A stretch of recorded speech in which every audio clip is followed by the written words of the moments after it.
What's cooking mga food trip for today's video? Nagluto tayo ng sinigang. Ay, hindi, joke lang. Nagluto tayo ng crispy dinuguan. Ayan. So, kaya siya tinawag na crispy dinuguan kasi meron siyang crispy pork isaw. Ayan yung halo natin.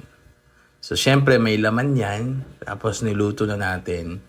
And then parang itinappings natin yung crispy na isaw. Sarap niyan guys.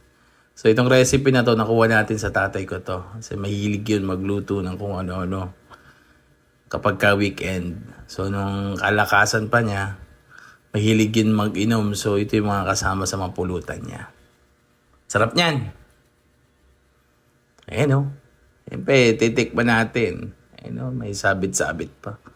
Sarap niyan, gar.